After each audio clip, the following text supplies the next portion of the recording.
Here at Warren Cat, our technicians are hard at work to make sure you get your project done on time. Let's go see what they're up to.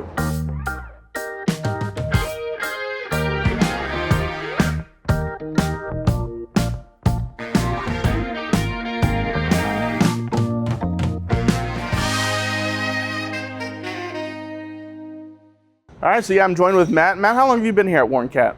I've been here off and on for 6 years now. Started in November of 2018, started as a yard specialist, and then was able to get the opportunity to move in here as an inspector, and now I'm a shop tech. So yeah, and what got you interested in wanting to be a tech? Just growing up, I always liked using my hands and fixing things that were broken, and just diagnosing and troubleshooting. It works the mind, and it's just something good for me. Yeah, and tell us a little bit about what you got here. So right here, I've got an excavator that having overheating issues, and started diagnosing it. I've got codes for my fans and went down there, and they're electric driven. So did all my power checks and everything, and 2 of the fans are just burnt up. So you want to show us how that all works? Sure. All right, let's do it. All right, so you've been told the issue, and you immediately come in here and kind of walk us through what all you would do once you get in here. So when I hopped in here, driving it up to the shop, I actually had 2 codes that came active. They're both for abnormal engine fan system operations and malfunctions. And so immediately what I did was you can go in here to the screen and you can activate the reverse fan manually. I did it and started throwing the codes again, went underneath the unit and actually felt there's a total of 5 fans, and the bottom 2 are just not spinning. So I went under there with a power probe and a voltmeter and checked all my voltages, made sure everything was good, and then voltages checked out good, so the 2 fans are just burnt up, and I'm going to go ahead and get them coming and install them. Kind of tell us about this and how helpful it is for you, the tech.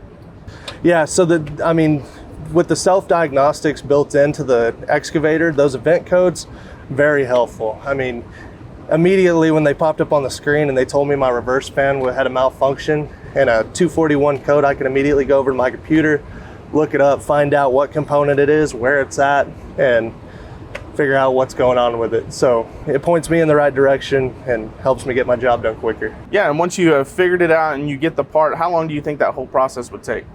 So they're actually fairly easy to do on these excavators. I wouldn't say more than 30 minutes to have both fans in and out, and then hopefully get it up and running and all the codes clear and we don't have any more issues and it's ready to go out on rent.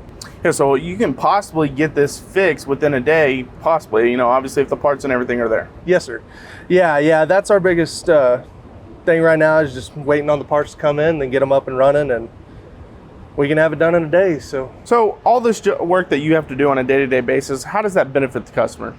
So, out here, a lot of the customers are on time-based projects, time crunches, and they need stuff immediately. So us being able to get the equipment in and out of the shop efficiently and effectively allows the customer to get the machine on site, get their job done without any delays or any, issues. So our job, making sure these machines are ready and fit to go out and be rented, make sure they have as little downtime as possible. It benefits the customer at the end of the timeline and helps them get projects done quicker. And that's just a day in the life of what our rental techs do. Because at Warren Cat, whatever the job, whatever it takes. For On the Job with Jaron, I'm Jaron Spoor.